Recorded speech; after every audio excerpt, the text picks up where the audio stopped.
Assalamualaikum warahmatullahi wabarakatuh. Alhamdulillahirrahmanirrahim. Alhamdulillah wa bihi nasta'in ala umuri dunya wassalatu wassalamu ala asyrofil anbiya'i wal mursalin wa ala alihi wa ashabihi ajma'in, amma ba'du. Bismillahirrahmanirrahim. Alhamdulillah, malam ini kita berjumpa kembali meneruskan pengajian kemarin terkait dengan Sirah Nabawiyah. Kemarin kita sudah membicarakan tentang mulainya Nabi Muhammad melakukan dakwah secara sembunyi-sembunyi. Jadi kita akan melanjutkan tentang bagaimana dan apa sebagai strategi kekuatan melakukan dakwah secara sembunyi-sembunyi ini, terutama tentang karakter dari dakwah secara sembunyi-sembunyi tersebut. Sebagaimana telah kita ketahui bahwa turunnya wahyu yang pertama selain surat Al-Alaq juga Al-Mudaththir, dapat juga sebuah wahyu yang menegaskan tentang kewajiban sholat. Jadi sholat adalah salah satu wahyu yang pertama kali turun. Dalam surat Al-Ma'mun ayat 4 itu juga termasuk sebuah ayat yang awal-awal turun. Bismillahirrahmanirrahim. Wasabbih bihamdi rabbika bil asyi wal ibkar. Dan bertasbihlah seraya memuji Rabbmu pada waktu pagi dan petang. Itulah salah satu ayat yang juga turun di awal-awal. Dalam ayat tersebut ada perintah yang terkandung. Yang pertama adalah perintah sholat. Meskipun dalam ayat tersebut ada dua kali dalam kita bersolat, yaitu pagi dan petang. Baru dua rakaat setelah sholat. Kemudian malaikat Jibril juga mengajari cara berwudu kepada Nabi. Ini perintah secara sembunyi-sembunyi karena ini sesuatu hal yang baru, sebuah praktek ritual yang baru. Meskipun sebelumnya ada tradisi sholat, tapi barangkali ada perbedaan. Dari ayat ini kita sudah bisa mengetahui bahwa hikmah adanya pentingnya sholat sebagai tiang agama yang menegakkan. Jadi sebelum kita mendapatkan sebuah perintah sholat seperti halnya setelah Isra Mi'raj yang 5 waktu, intinya sholat itu menandakan sangat penting sekali dalam mau menegakkan agama Allah. Jadi itu salah satu pentingnya wahyu sholat ini untuk yang kali pertama dalam Islam membangun sebuah ajaran Islam, mendakwahkan sebuah ajaran Islam. Nah, kemudian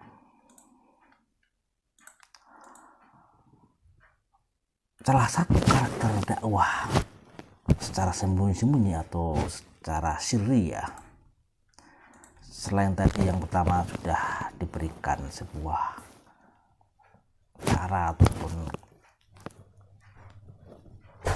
sholat, ada ring pertama yang perlu kita ketahui tentang dakwah sirriyah ini. Yang pertama adalah dakwah ini dilakukan pada lingkup keluarga inti. Seperti kita sudah jelaskan, beberapa orang yang telah pertama kali masuk Islam. Jadi inti ini artinya bahwa keluarga inti itu kelompok masyarakat yang paling utama, yang paling harus diberikan pencerahan dahulu, harus diperkuat, diperkokoh. Karena dengan hikmah seperti ini, Nabi Muhammad telah mengajarkan kepada kita bahwa bibit dakwah Rasulullah ini berasal dari rumah. Kalau rumah itu baik dan orang juga akan melihat bahwa rumah ini memberikan contoh yang baik, itu akan mudah sekali untuk menyebarkannya. Berbeda dengan seorang pendai yang rumahnya kacau balau, berantakan, tentu saja itu akan membuat masyarakat juga tidak percaya. Nah, keluarga inti ini juga memberikan sebuah pesan bahwa seorang wanita solihah itu sangat berperan pada diri suami, terutama dalam konteks dakwah. Dukungan seorang wanita soleh, dukungan istri yang full itu juga akan sangat mendukung dalam dakwah-dakwah di kemudian hari. Nah, selain itu kita juga bisa mengetahui bahwa membentuk keluarga yang soleh, keluarga yang sakinah itu sangat penting sekali sebagai prioritas dakwah Islam yang pertama. Prioritas untuk membangun keluarga yang soleh, keluarga yang kuat, itu akan memberikan sebuah kekuatan tersendiri. Karena ini akan penting sekali untuk orang melihatnya. Orang akan melihat apa yang terjadi atau apa yang terbersit ataupun tertampak dari keluarga kita ini.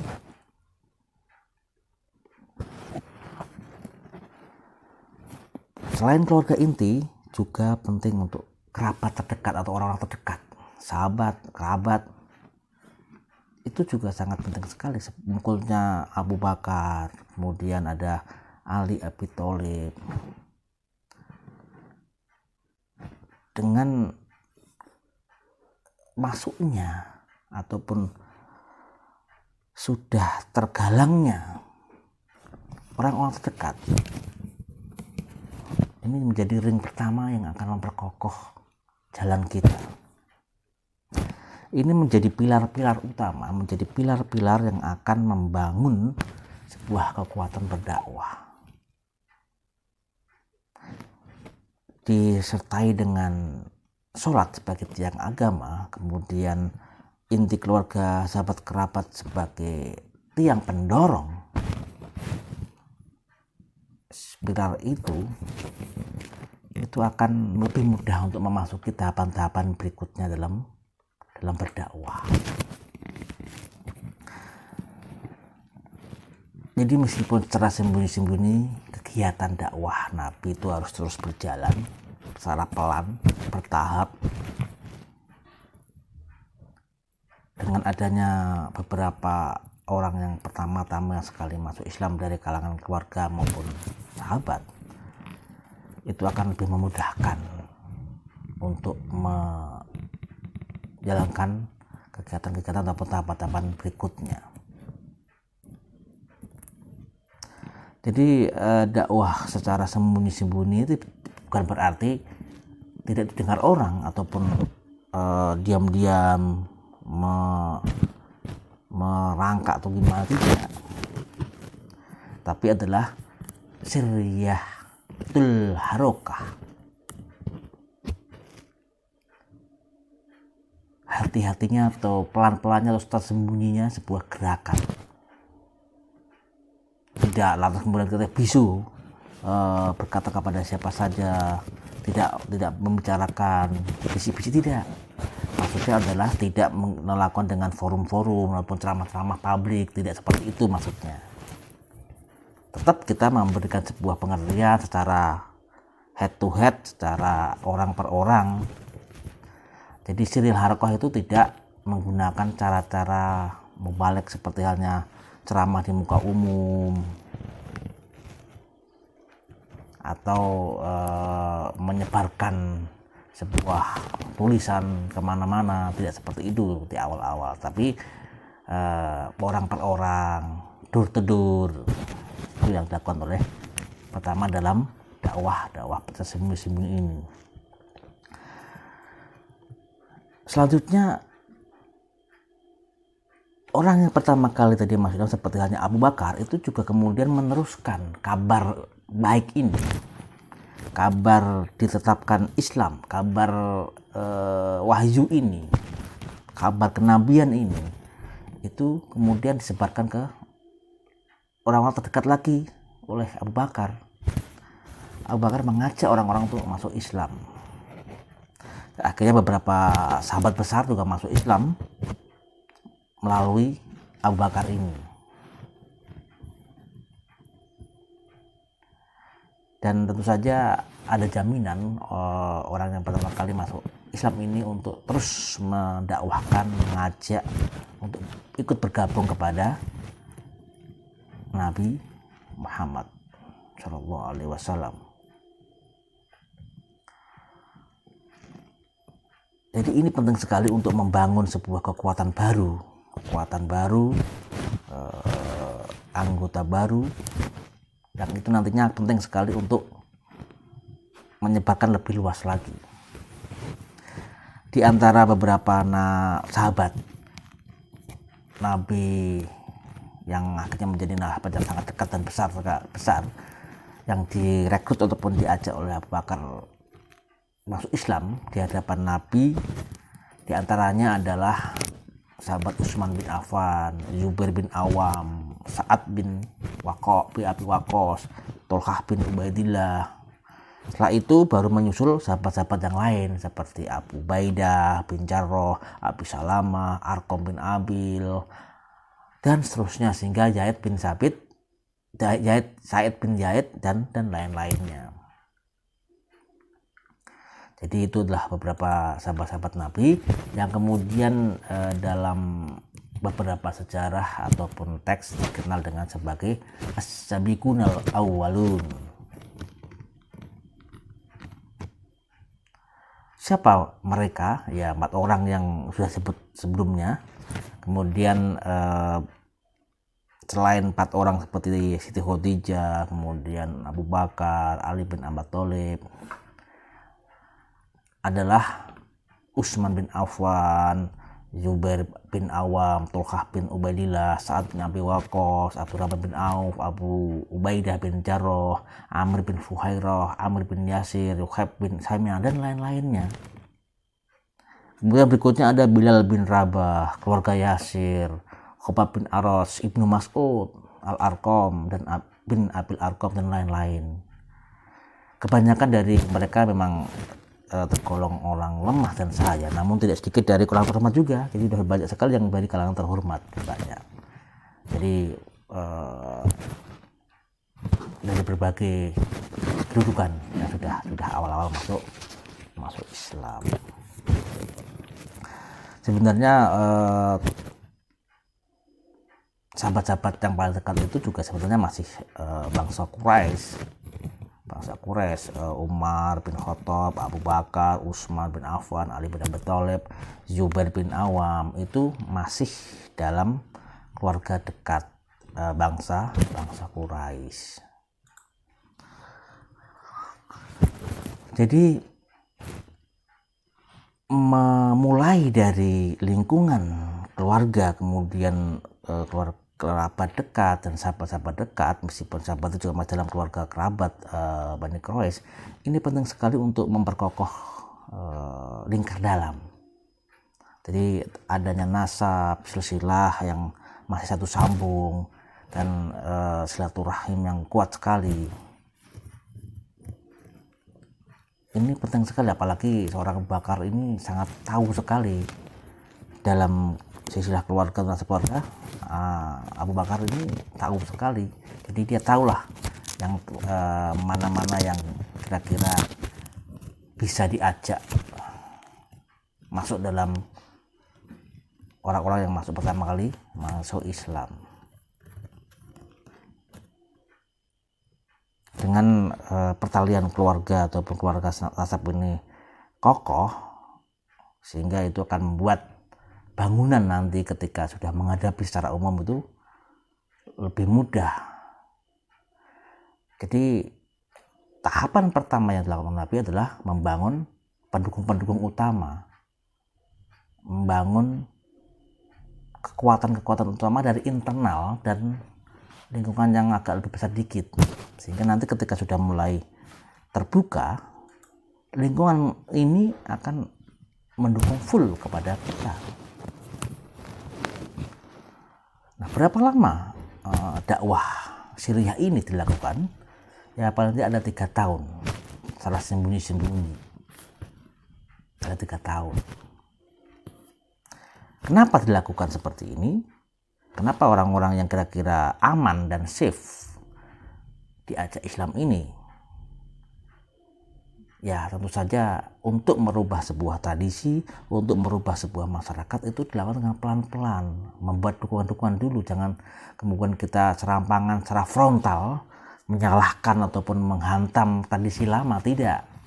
Pelan-pelan dirubah, pelan-pelan kemudian dipahamkan, karena pemahaman itu berjalannya sangat lama sekali. Selain itu juga untuk menghindari adanya perlakuan buruk Bani Quraisy. Bani Quraisy ini kan banyak sekali kepalanya, jadi tidak mungkin kemudian terjadi sebuah perang ataupun sebuah debat perlakuan, sehingga nanti akan dibully, diperlakukan buruk, meskipun nanti juga ada, tapi kan paling tidak awal-awal ini dukungan itu harus penting sekali. Dan itu juga penting untuk tidak membuat masyarakat kaget, masyarakat gusar, ada apa ini? Meskipun bisa secara jariah, tapi kan ketika terjadi suatu hal yang baru dan itu didukung oleh setengah paling tidak oleh masyarakat, itu pasti akan lebih mudah untuk membangunnya. Berbeda sekali dengan tiba-tiba tidak ada dukungan secara pelan-pelan, tiba-tiba kita memberikan sebuah hal yang baru, pasti orang bertanya-tanya dan akan melakukan perlawanan secara frontal. Ini juga termasuk yang dikatakan dengan strategi kultural. Dengan melakukan tawazun, dengan melakukan penjelasan secara pelan-pelan, memberitahu 1 orang, 2 orang, 3 orang, sehingga ini menjadi sebuah barisan yang akan memberikan pemahaman, memberikan sebuah keterangan lebih jelas, lebih enak. Dari 1 orang menjadi 2 orang, 1 orang menjadi 3 orang, akhirnya menjadi banyak. Jadi ketika sudah diumumkan secara terbuka, itu akan membuat lebih mudah diterima oleh masyarakat lebih luas. Nah, perintah ini juga sebenarnya sebagai ilham, sebuah strategi genuine Rasulullah untuk mengatur sebuah tahapan-tahapan itu. Bahwa ini juga termasuk siasah syariah beliau sebagai seorang imam, sebagai seorang pemimpin. Bagaimana mengatur gerakan ini agar tidak menjadi blunder, agar tidak menjadi sebuah kontraproduktif.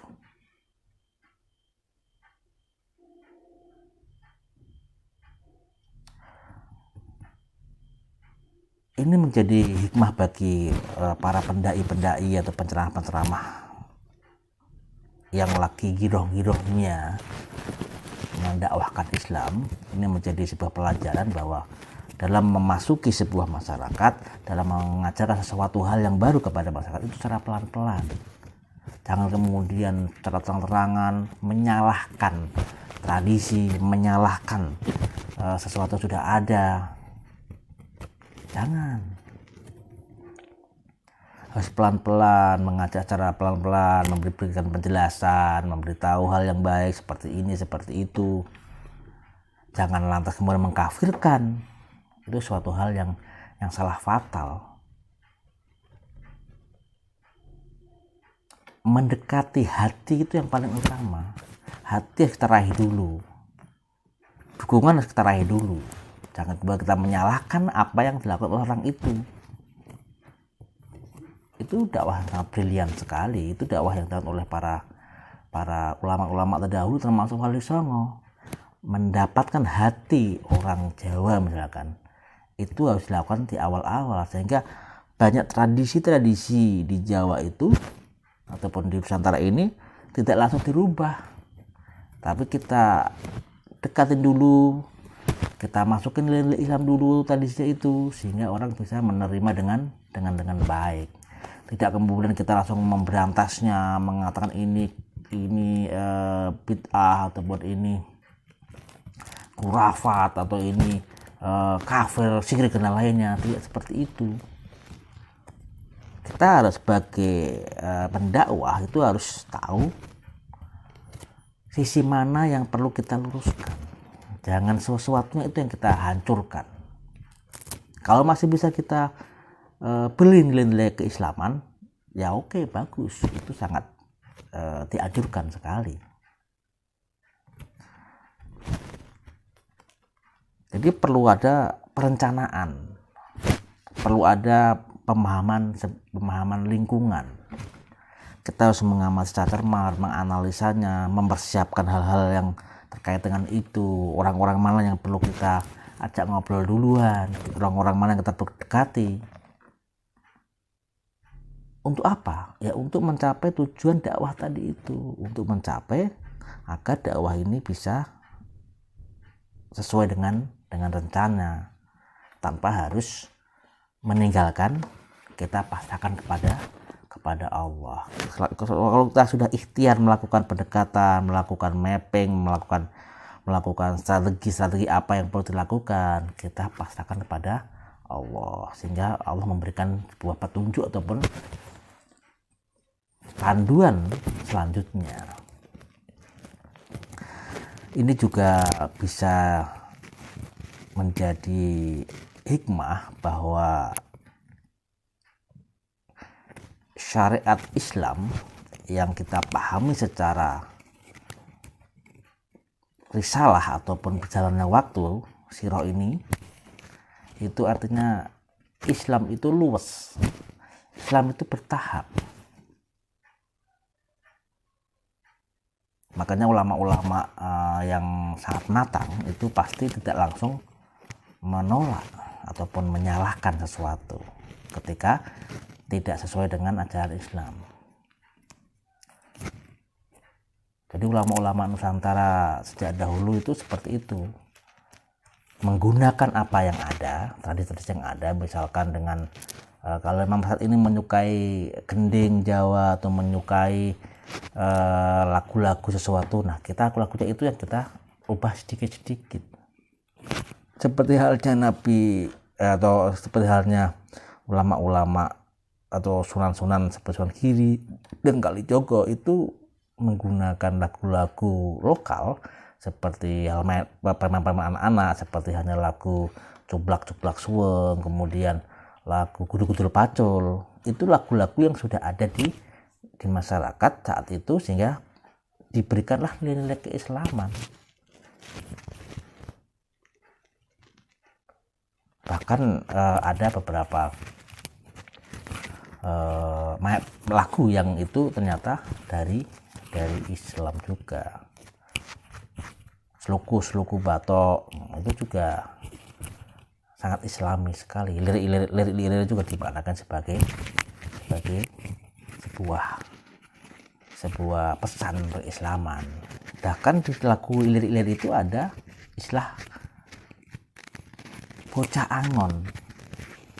Itu mungkin cara para wali songo itu memberikan sebuah pemahaman bahwa tentang sejarah Nabi juga, bahwa munculnya bocah angon ini bukanlah sesuatu yang hina, tapi memberikan sebuah banyak hikmah-hikmah, pesan-pesan tentang kesabaran, keuletan dan lain-lainnya sebagai sebuah Cak Angon ini, karena kita membutuhkan Cak Angon ini untuk menuntun perilaku kita.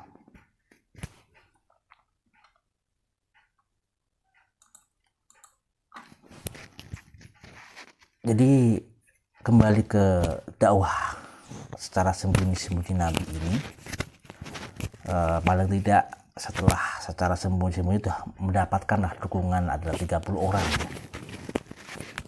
Kemudian 30 orang itu secara sembunyi-sembunyi dipertemukan dalam sebuah rumahnya Arkom bin Abil Arkom, dan ini dijadikan markas dakwah. Jadi setelah mendapatkan dukungan-dukungan itu, kemudian perlu adanya sebuah markas untuk bertemunya, memberikan sebuah pengalaman-pengalaman, evaluasi diri, dan memetakan kembali.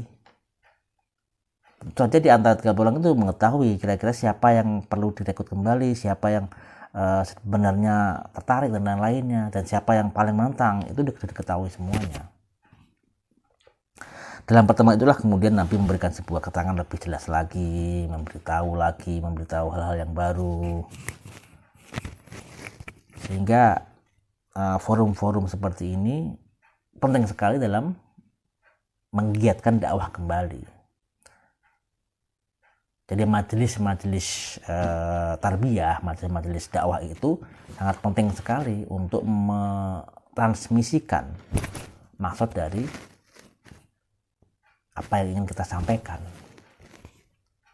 Nah, dalam dakwah ini, tahap ini, suriah ini, meskipun ada pertemuan sudah, itu cuma dilakukan dengan cara diam-diam juga, tidak kemudian terang-terangan menggunakan mic atau menggunakan sound yang besar sekali, karena ini masih dalam konteks rahasia, konteks sembunyi-sembunyi. Jangan sampai nanti kemudian ketika berkumpul dituduh yang lain-lain yang macam-macam. Dalam beberapa pertemuan inilah Nabi memberikan kesempatan untuk memberikan penjelasan secara jauh. Ketika Abu Bakar sudah menyampaikan ataupun mengajak Islam, kemudian disinilah Nabi memberikan tarbiyah, memberikan penjelasan awal secara bertahap. Jadi dalam dakwah, tarbiyah itu sangat dibutuhkan sekali. Ajakan-ajakan dakwah itu perlu diberikan penjelasan secara tarbiyah, pembinaan, pendidikan, sehingga terjadi kesamaan orientasi, kesamaan visi, kesamaan misi. Jangan kemudian berjalan sendiri-sendiri. Orang-orang pertama kali masuk Islam ini harus disatukan visinya, disatukan misinya, sehingga solid, tidak berjalan sendiri, nanti malah khawatir tabrakan di lapangan. Dari sebuah tarbiyah, sebuah transfer pengetahuan itu sesuatu hal yang paling utama dalam membangun sebuah peradaban Islam. Artinya dibangun dengan tarbiyah yang kuat. Tanpa tarbiyah, tanpa pendidikan, peradaban apapun akan hancur. Kalau hanya satu orang yang mampu membangun sebuah bangunan besar, itu belum apa-apa, itu baru kekuatan kecil saja. Tapi regenerasi, kaderisasi, itu sesuatu yang penting dalam membangun sebuah peradaban. Jadi itu harus dipersiapkan. Makanya Nabi Muhammad memberikan tarbiyah secara bertahap, secara cermat, dan dalam tarbiyah inilah kemudian akan diingat oleh para sahabat-sahabatnya, dan ingatan itulah yang kemudian menjadi hadis-hadis yang kita perdengarkan dari sekarang ini. Makanya dalam hadis itu banyak percakapan Nabi, banyak jawaban Nabi terhadap pertanyaan dari sahabat-sahabatnya itu. Kita jawab itu penting sekali juga, sangat penting. Jadi disitulah kemudian ada semangat, ada spirit untuk mencari pengetahuan, mencari ilmu lebih luas lagi. Dan ilmu juga bertahap. Jadi semangat mencari ilmu lah kemudian akan membangun sebuah kekuatan tarbiyah, dakwah dengan siasah yang canggih. Itu adalah penguat utama dari peradaban besar kita. Jadi inilah pentingnya ilmu, pentingnya sebuah pemahaman sebelum melakukan amaliyah. Kalau tuh orang-orang itu tanpa dibekali ilmu dan kepahaman tentang Islam, mereka melakukan kegiatan itu bisa serampangan, bisa mengkacaukan sebuah gerakan. Jadi ilmu, kepahaman, dan kesamaan visi itu hal yang pertama kali dalam melakukan sesuatu yang lebih baik lagi, terutama membangun sebuah peradaban yang besar. Nah, selain itu dalam tarbiyah itu, selain memberikan sebuah keilmuan, pengetahuan, penjelasan yang rinci sehingga mereka ketika berhadapan dengan yang belum masuk Islam itu akan bisa menjelaskan, bisa memberikan sebuah gambaran secara mudah dan diterima oleh mereka. Dan itu yang paling diperkuat dalam forum itu ataupun dalam sebuah tarbiyah adalah akidah. Karena akidah ini penopang utama, penopang agar mereka bisa memasuki ilmu dan kepahaman itu secara kuat. Dengan akidah, dengan keimanan, mereka akan menerima apa yang disampaikan oleh Rasulullah itu dengan mudah, dengan sangat kokoh. Penguatan akidah inilah yang paling pertama kali atau paling sering disampaikan oleh Rasulullah dalam tahap-tahap sembunyi ini. Bahkan setelah terbuka dalam 13 tahun di Mekah, dakwah di Mekah, akidah yang paling pertama dikokohkan. Karena kalau akidah sudah kuat, apapun halangan itu tidak akan goyah. Akidah itu apa? Akidah itu ikatan. Sesuatu yang diyakini oleh hati, yang jiwa, sehingga itu menjadi tenang. Kalau hati kita kokoh dengan sesuatu itu pasti akan mudah untuk menjalankan sesuatu yang lain. Tidak ada keraguan. Sehingga tokoh seperti Bilal bin Rabah, meskipun dia dihajar habis-habisan oleh majikannya, karena akidahnya sudah kuat, imannya sudah kuat, tidak akan goyah. Sampai mati pun tidak akan goyah. Nah, agak inilah yang kemudian menjadi hal yang paling utama, dan dalam beberapa perkembangannya dikenal ada akidah, ada iman, ada usuluddin, ilmu kalam, ilmu tauhid. Nah, ilmu-ilmu itulah yang pertama kali kita harus sampaikan kepada masyarakat. Mengapa akidah?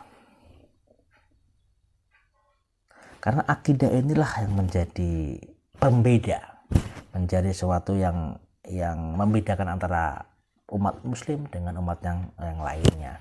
Makanya akidah ini adalah syarat dari kita masuk surga, masuk jannah Allah yang dijanjikan oleh Allah. Meskipun belum melakukan syarat-syarat yang lengkap, tapi kalau akidah kita kuat, kepercayaan kita kepada Allah dan Rasulnya itu sangat kuat sekali. Allah Maha tahu. Allah tahu hati dalam seseorang. Dan akidah ini sebagai pokok agama, sebagai fondasi utama dari agama, dan sebagai syarat sah diterimanya amal. Banyak orang yang baik tapi akidahnya berbeda, jadi otomatis akan berbeda sekali dengan posisi kita. Itu makanya akidah sangat penting sekali. Kekokohan sebuah keyakinan terhadap sesuatu itu hal yang paling utama. Kalau kita udah yakin ini baik, pasti kita akan memperjuangkannya. Kalau kita nggak yakin, pasti kita akan ragu-ragu memperjuangannya. Jadi inti dari dakwah pertama-tama ini adalah Nabi memperkuat akidah itu dan ilmu-ilmu yang atau pemahaman yang akan memperkokoh akidah akidah tersebut. Jadi setiap umat muslim, setiap seorang itu harus kokoh akidahnya, karena akidah ini adalah sebuah asas perubahan ke arah yang lebih baik bagi individu maupun secara kolektif. Kalau kita kuat akidah kita, kalau kita sudah memperkokoh akidah lingkungan kita, itu pasti akan susah sekali dihalau atau susah sekali dirubah kembali. Dan hasil dari perkokohan ataupun memperkuat akidah ini akhirnya berbuah pada periode-periode dakwah berikutnya dengan kekuatan iman dari para ashabul awwalun ini. Akhirnya mereka walaupun dihujat ataupun dibully oleh masyarakat lain, tetap kokoh membela Nabi, membela dakwah yang dilakukan di masa-masa awal tersebut. Sehingga Nabi kemudian kalau sudah kokoh lingkungan kecilnya, nanti kemudian bertahap kepada dakwah secara terang-terangan. Yang pasti nanti banyak tekanan-tekanan, banyak serangan-serangan. Jangan sampai kemudian ketika sudah terang-terangan mereka mendakwakan sesuatu, ternyata goyah ketika didebat oleh orang atau dibully oleh orang lain. Itu kan sangat ironis sekali nantinya. Makanya kekuatan akidah itu yang paling utama untuk membangun sebuah peradaban. Alhamdulillah kita malam ini sudah membicarakan tentang dakwah secara diam-diam. Semoga nanti kita lanjutkan dengan dakwah yang bertahap berikutnya. Wallahu a'lam bishawab. Wassalamualaikum warahmatullahi wabarakatuh.